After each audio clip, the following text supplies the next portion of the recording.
island of Grenada. Northern Ireland and Nigeria, Honduras, Jamaica, Brazil, Ecuador, Dominican Republic, Kenya, Ecuador, Grenada, Haiti, Ecuador, New York City, Puerto Rico, Noatak, Alaska, Dominican Republic, the Bahamas, Jamaica, Northern Ireland, Russia, the DR, India, Katrina hurricane relief. Mexico, Romania, Alaska.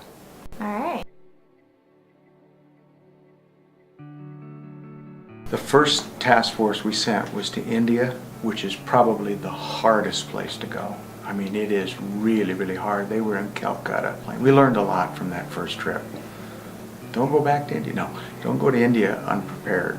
Make sure that you really have the right people and a lot of prayer support. Another great trip was in Jamaica, where I saw, the light bulbs come on for two of our professors here at Bethel College. One was Robbie Prinkert. He went down there and he was part of my team, and as he saw the need of the young men in Kingston, he felt called to go back. And then as we were there, a few short years later, we went back on a task force, and Theo Williams was on that team, and he saw that same passion to be involved in young people's lives, especially men of Kingston. And so then both of those men went and spent in the mission field in Jamaica.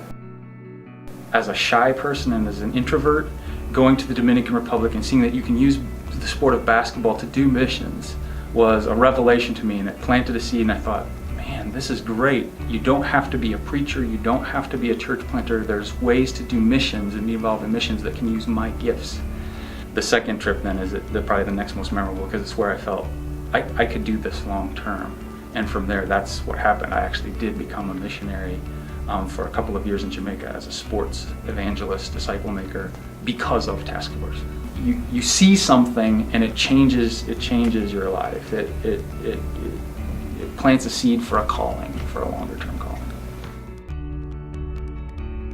Every time I came back from one of these cross-cultural experiences, I'd come back with a fresh set of eyes to see my own culture differently. When you spend some time in another culture and come back, it lets you see that in a little more critical light sometimes, that you come back and say, now why is that we do things this way?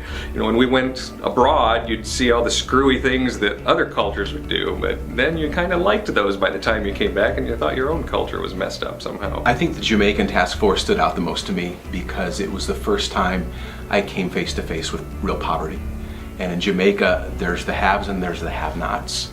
Well, this was a chance to just purely serve people, to wash their feet, to serve the least of these. And for me, that was a really big deal. I think one of the things I always walk away with from these trips is understanding how difficult ministry can be down there, the language barrier. But I think I always walk away from those realizing, okay, if I can go down here and make a small impact, then imagine what I'm able to do when I actually get home in my own world, in my home context with a language that I do understand and I do speak. And so I think I'm always challenged by that, and I find that a trip's really successful when I get excited to come back. It's not that the time there's not meaningful, but when I can come back and recognize, like, okay, this is where the Lord has put me long term, and how can I then make an impact where I'm at every day.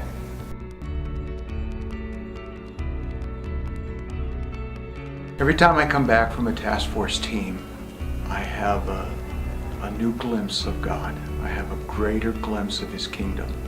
I have a new insight, a different insight that has an impact in my worldview, how I see the world. One thing I have been consistently reminded of when I go outside of what I'm familiar with, what I'm comfortable with, people who I depend on, routines that I'm used to, I find I have to depend on God in a whole new way. But the main reason is to get you out of your comfort zone.